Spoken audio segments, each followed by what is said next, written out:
மாயக்காட்டில் பேசும் பூனை. காலை முதல் இரவு வரை இரவின் ஆரம்பம். ஒரு நாள் இரவு 3 நண்பர்கள் ரகு, மீனா மற்றும் சஞ்சு அவர்கள் கிராமத்தில் உள்ள பழைய வீட்டுக்கு அருகே சென்றார்கள். அந்த வீட்டின் பின்னால் ஒரு பழைய வனப்பகுதி இருந்தது. அந்த வனத்தை மாயக்காடு என்று எல்லோரும் சொல்வார்கள். ஏனெனில் அங்கே ஒவ்வொரு வெள்ளிக்கிழமையிலும் ஒரு பூனை பேசும் என்ற கதைகள் பரவியிருந்தன. அது ஒரு பேய் பூனை. அது யாரையும் காணாமல் செய்கிறது. அது ஒரு பழைய மந்திரவாதியின் நண்பன். இப்படி பல கதைகள் மீனா மட்டும் சொன்னாள்.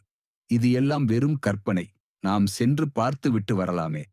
மாயக்காட்டுக்குள் மூவரும் ஒரு டார்ச் வைத்து நுழைந்தார்கள். அடர் மரங்கள், பூமியில் வித்தியாசமான தடங்கள், திடீரென கிளிகள் கத்துகின்றன. சிறு திகில். பிடியிலிருந்து சில நிமிடங்கள் நடந்த பிறகு ஒரு கல் மேடையில் ஒரு கருப்பு பூனை அமர்ந்திருந்தது. அது திடீரென்று பேச ஆரம்பித்தது. யார் அந்த 3 பேர்? என் காட்டில் அனுமதி இல்லாமல் யாராடா வந்தது?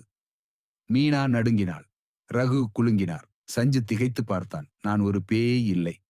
நான் ஒரு சாபமிட்ட மாயப்பூனை. யாராவது உண்மை நண்பர் வந்தால் என் சாபம் நீங்கும். நீங்கள் மூவரும் தைரியமா? எனது 3 புதிர்களுக்கு பதில் சொன்னால் என் சாபம் நீங்கும். மூவரும் தலை அசைத்தார்கள். புதிர் 1.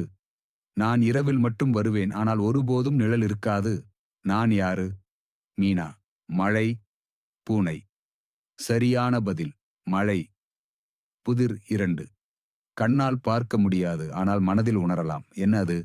ரகு. காதல். பூனை. அருமை. உணர்வுகள். புதிர் 3. நான் இருக்கிறேன் என்றாலும் எப்போதும் இல்லாத மாதிரி தெரியும். என்ன நான்? சஞ்சு. கனவு. பூனை. அபாரமான விடை. கனவு. சாபம் தீருகிறது. அந்த தருணத்தில் பூனை சிரித்தது. அதனால் ஒரு வெளிச்சம் வந்தது. பூனை மெதுவாக ஒரு சிறிய குழந்தையாக மாறியது. நீங்கள் என் சாபத்தை நீக்கிவிட்டீர்கள். நான் ஒரு மந்திரக் குழந்தை. தீய மந்திரவாதி என்னை பூனையாக மாற்றிவிட்டான்.